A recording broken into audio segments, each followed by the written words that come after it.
अस्सलाम वालेकुम। कैसे हैं आप लोग? आई होप आप लोग बिल्कुल ठीक-ठाक होंगे। अल्हम्दुलिल्लाह मैं भी बिल्कुल ठीक हूँ। ये देखिए फ्रेंड्स, मैं अपना क्लीनर बनाने लगी थी जिसमें सफाई वगैरह करती हूँ। तो उसके लिए मैं ये यूज़ करती हूँ डेटॉल का मल्टी सरफेस क्लीनर। इसे बहुत तरीके से यूज़ कर सकते हैं। तो मेरी ये एक ना हैंड वाश की बोतल थी जो खाली हो चुकी थी, इसलिए मैं as a spray bottle use करती हूँ। और ऊपर वाला जो ढक्कन आपको पता ही बाज़ार से आम मिल जाता है, स्प्रे पावर वो पंप होता है ये। तो ये इसलिए मैंने इसके ऊपर लगा लिया, इसके ऊपर फिट आ गया था। तो मैं इस बोतल को भर लूँगी, पानी के साथ भर लूँगी, तो उसमें ये जो डेटॉल है मल्टी सरफेस क्लीनर, इसे बहुत तरीके से यूज़ करते हैं अपना सफाई करते हुए। इसके साथ लगा सकते हैं पोंछा वगैरह। तो जो पोंछा लगाते हैं उसमें भी इसे यूज़ कर सकते हैं। काफ़ी अच्छी स्मेल है इसकी। मैंने आपको दिखाया था अपनी किसी व्लॉग में कि मैं ये लेके आई थी। एक ये है इसका लवेंडर का, इसकी स्मेल है, और दूसरा है गुलाब का। दोनों की स्मेल काफ़ी अच्छी है। तो पहले मैंने उसका बनाया था, अब मैं इसका बना रही हूँ। ऐसे मैं बदल-बदल के ना जिसका मेरा दिल करता है तो मैं ऐसे बना लेती हूँ। ये देखिए मैंने पानी की बोतल को ऐसे भर लिया है इतना, और इसके ऊपर मैं 1 से 1.5 ढक्कन इसका डालूँगी। ये सफाई वगैरह करने में काफ़ी अच्छा होता है। डस्टिंग जब मैं करती हूँ ना, तो इसी के साथ अगर कहीं भी कोई निशान वगैरह पड़ जाए, दाग वगैरह पड़ा हो या कुछ जम जाए, तो मैं इसके साथ स्प्रे करके तो ऊपर से उसे पोंछा लगा देती, मतलब कपड़े के साथ साफ़ कर लेती हूँ। काफ़ी अच्छी शाइन भी आती है और स्मेल भी आती है। किचन में भी मैं फ़िलहाल यही यूज़ करती हूँ, क्योंकि इसमें मैं इसकी क्वांटिटी कम होती है। 1 से 1.5 ढक्कन ही डालती हूँ, बाकी पानी होता है, इतना नहीं हार्मफुल नहीं होता है इतना भी। तो डायरेक्ट यूज़ करें तो फिर हो सकता है, लेकिन मैं पानी के साथ मिला के ही यूज़ करती हूँ। जब पोंछा भी लगाती हूँ ना, कपड़े वगैरह फेरती हूँ, तो फिर एक जो डस्टबिन में है जिसमें पानी भर लेती हूँ, तो उसमें एक ढक्कन उसका डाल देती हूँ। अच्छा जी, वो बना लिया था। उसके बाद अब मैं बना रही थी, जबकि आपको पता है कि सर्दियों की शुरुआत हो चुकी है, तो उसमें कुछ गरम-गरम खाने को भी दिल करता है। इसलिए आज मेरे हस्बैंड को भी छुट्टी थी, तो हमारा बन गया। मेरे बेटा भी कह रहा था कि मम्मा आज पकोड़े खाने को दिल कर रहा है, तो मेरे हस्बैंड ने भी कहा, तो मैंने कहा चलो मैं बना के देती हूँ आप लोगों को। तो ये प्याज है मैंने काटा बारीक-बारीक सा, और ये आलू हैं, इनको भी बारीक सा काट लिया। और ये हरी मिर्च है, 1-2 हरी मिर्चें मैंने ले ली थी, और चावल भिगो के रखे थे। मैंने कहा चलो ये भी साथ में बना लूँगी, लेकिन फिर ये बाद में हो गया कि हम बाद में बनाएँगे।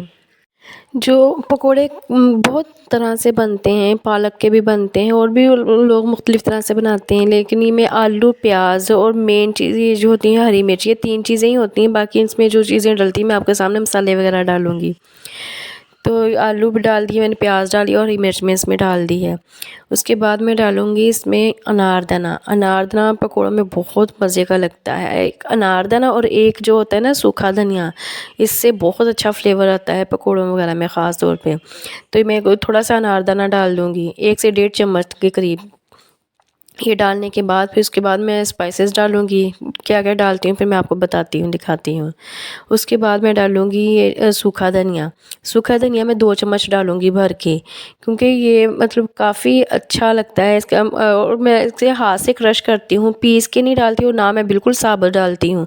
ऐसे हाथ के साथ अच्छे से दबा के क्रश कर लेती हूँ, इससे काफ़ी अच्छे से हो जाता है, और इसकी खुशबू बहुत आती है। बहुत अच्छा इसका फ्लेवर भी है और इसकी खुशबू भी बहुत प्यारी लगती है। तो ये ऐसे मैं डाल दूँगी 2 भर के इसके चम्मच। उसके बाद फिर मैं डालूँगी ज़ीरा। ज़ीरा भी मैं ऐसे हाथ के साथ ही क्रश करती होती हूँ। ये जो मसाले होते हैं ना, इनको मसाला एक ही होता है, इनका तरीका यूज़ करने का जब हम चेंज करते हैं ना, तो उससे इसकी खुशबू में, इसके फ्लेवर में बहुत फ़र्क आ जाता है। कुछ लोग मतलब पीस के भी इसका जब पीसते हैं बिल्कुल फाइन पेस्ट पाउडर बनाते हैं इसका, फिर उसका और फ्लेवर होता है, इसकी खुशबू और तरह से हो जाती है। अगर हम ऐसे क्रश करके इसमें डालेंगे तो इसका फ्लेवर कुछ और हो जाता है, खुशबू और हो जाती है। तो होता है ना इसका मतलब मुख्तलिफ़ तरीके से इसे यूज़ कर सकते हैं, लेकिन ऐसे क्रश करके डालेंगे तो वो ज़्यादा अच्छा लगेगा। तो मैं ऐसे क्रश करके यूज़ करती होती हूँ। अच्छा जी, मैंने धनिया डाल दिया था, ज़ीरा डाल दिया था, उसके बाद मैंने 1 चम्मच डाला था भर के नमक का, और 1 ही चम्मच रेड चिली पाउडर डाला था, और आधा चम्मच हल्दी का डाला था। और उसके अलावा ये जो चिली फ्लेक्स हैं, ये मैंने थोड़े से डाले थे, इसका भी काफ़ी अच्छा टेस्ट होता है। ये मसाले डालने के बाद उसके बाद फिर ये बेसन है, ये मैं डिब्बे में डाल के मैं भी फ्रिज में रखती हूँ, ताकि इसमें ना कीड़ा वगैरह ना लगे। मतलब सुसरी वगैरह आ जाती है ना इसमें, जो वो नहीं फिर आती है, सही रहता है। तो बेसन मैं डालूँगी जितनी मुझे ज़रूरत होगी, इसकी क्वांटिटी का मुझे खुद भी नहीं है कि जितना मुझे जितनी मुझे इसकी थिकनेस चाहिए होगी ना कि इसका मेज़ा जितना मुझे चाहिए उसके हिसाब से मैं डालूँगी। आप भी अपना लगा कर, और पानी भी मैं इसके बिल्कुल भर के नहीं डालूँगी। जैसे आटा नहीं गूँथते, थोड़ा-थोड़ा सा लगा के मैं इसको दरमियाना सा इसका पेस्ट बनाऊँगी, ना ज़्यादा गाढ़ा और ना ही ज़्यादा वो पतला हो। क्योंकि ज़्यादा पानी डालें तो फिर वो पानी छोड़ जाता है, छोड़ देता है, ऐसे पानी अलग हो जाता है और वो मसाला अलग हो जाता है। ऐसे नहीं करना है इसको। अच्छा जी, ये पेस्ट हो जाएगा थोड़ी देर में रेडी, तकरीबन इतनी थिकनेस मुझे चाहिए थी। तो अब बात कर लेते हैं मेरा व्लॉग इतना लेट क्यों आया है। तो फ्रेंड्स, मैंने आपको पिछले दिनों में बताया ही था कि हमारे शादियाँ आ रही हैं। तो उसी की तैयारी में मैं लगी हुई थी। आपको पता है शादियाँ आती हैं, और है भी अपनी करीब रिलेटिव्स। एक सगा भांजा है मेरे हस्बैंड का, एक मेरी सिस्टर की शादी है। दोनों ही क्लोज़ के रिश्ते हैं, और आपको पता है शादी खुशी का मौका होता है, वो तो होता है, लेकिन इसके साथ-साथ आपको पता है ख़र्चा वगैरह भी उतना ही बढ़ जाता है। तो उसके लिए हम मैनेज कर रहे थे कि ज़्यादा से ज़्यादा हम घर से ही मैनेज कर लें, हमें कम से कम ख़रीदारी करनी पड़े। क्योंकि मेरे हस्बैंड का जो काम है ना, ये है गर्मियों का काम है। गर्मियों में इनका सीज़न होता है और सर्दियों में आउट सीज़न हो जाता है। मतलब ये चारपाइयों का काम करते हैं। तो चारपाई आपको पता ही है कि गर्मियों में ये ज़्यादा यूज़ होती हैं। तो सर्दियों में ज़ाहिर है लोग रूम्स में वगैरह में सोते हैं, तो इतना नहीं होता। तो इसलिए इनका ये सीज़न जो होता है ना, सर्दियों में आउट हो जाता है। तो इन दिनों में हमें थोड़ी-सी ना दिक्कत होती है। तो इसलिए हमने कोशिश की थी, हमने मिलके किया कि आपस में मशवरा इंसान करता ही है कि उन्होंने भी मुझे कहा कि तुम कोशिश करना कि घर से ज़्यादा मैनेज हो जाए। तो बहुत ज़्यादा ज़रूरी चीज़ हुई तो फिर हम कर लेंगे, जिसके बगैर ना गुज़ारा हो सका। तो वही फिर मैंने कपड़े वगैरह निकाल के देख रही थी, बच्चों के भी, अपने भी, जूते वगैरह, ज्वेलरी वगैरह, अपना वो होता ही है ना लेडीज़ को। तो मैं देख रही थी, तो कोशिश करके ना मैंने फिर कर ही लिया। घर से भी काफ़ी मैनेज हो, लेकिन फिर भी कुछ 1-2 चीज़ें रह गई थी बच्चों की, जैसे शूज़ वगैरह हो गए, या ऊपर का कुछ थोड़े बहुत चीज़ें रह गई, फिर उसके लिए हमें बाज़ार जाना पड़ा था। तो ख़ैर एक शादी तो हमारी ऐसे ही गुज़र जानी थी, जो पहले जो आ रही है। तो पहले मेरी ननद के बेटे की, यानी कि मेरे हस्बैंड के भांजे की आ रही है, तो वो तो उसके लिए तो मैंने अरेंज कर लिया है घर से ही। तो दूसरे के लिए मेरे हस्बैंड कह रहे थे कि चलो तुम्हारी सिस्टर की है, और हम सिस्टर्स ने ना, होता ही ना बहनों को, हमने बनाया था, प्लान बनाया था कि हम तीनों सिस्टर्स एक जैसी ड्रेसिंग करेंगी।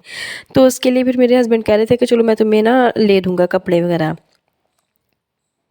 इस शादी पे भी मतलब बच्चों के तो मैंने कर लिए थे, क्योंकि उनके नए कपड़े मैंने ज़रा जो पहले कपड़े थे उनके साथ ही मैनेज किया, इसलिए वो कह रहे थे कि तुम्हें इस बार, फिर मैं अगली बार ले दूँगा कपड़े के बच्चों के। माशाल्लाह मैं आपको दिखाऊँगी अगले व्लॉग में, तो बच्चों के सारे न्यू कपड़े ही थे। हम लेडीज़ को होता है ना कि जो नए कपड़े होते हैं उनमें से कुछ बचा के रख लेती हैं कि चलो फिर कभी आना-जाना हुआ या कोई मौका ऐसा आ जाता है तो फिर यूज़ में आ जाएँगे। इसलिए मैंने बचा-बचा के रखे थे, तो वो अब काम आ ही गए। तो वो मैं आपको अगले व्लॉग में बताऊँगी, मैं निकाल के दिखाऊँगी कि मैंने कौन से बच्चों के कपड़े निकाले हैं, कौन-कौन से फ़िज़ान के, हानिया के और हैदर के, और मैं कौन से कपड़े पहनूँगी। मेरे भी सारे सूट पुराने नहीं हैं, इनमें से एक तो न्यू भी हैं, जो मैंने मतलब ख़रीदे पहले थे लेकिन पहने नहीं थे अभी, मतलब वो मैं यूज़ बीच में करूँगी। तो चलो जी, बातों-बातों में ये पकोड़े भी बन गए थे और सब एक्साइटेड थे गरमा-गरम पकोड़े खाने के लिए।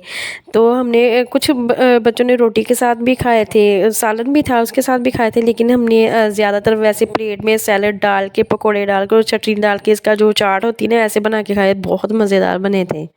उसके बाद हम आ गए थे बाज़ार में। मैंने आपको बताया था कुछ-कुछ जो सामान लेना था इस शादी के लिए, फिर वो हमने लिया। फ़िज़ान के शूज़ वग़ैरह रहते थे, वो लेने थे। हानिया के लिए भी 1-2 चीज़ें रहती थी, वो लिए। ज़्यादा नहीं लिया था, बस थोड़ी-सी 1-2 चीज़ें।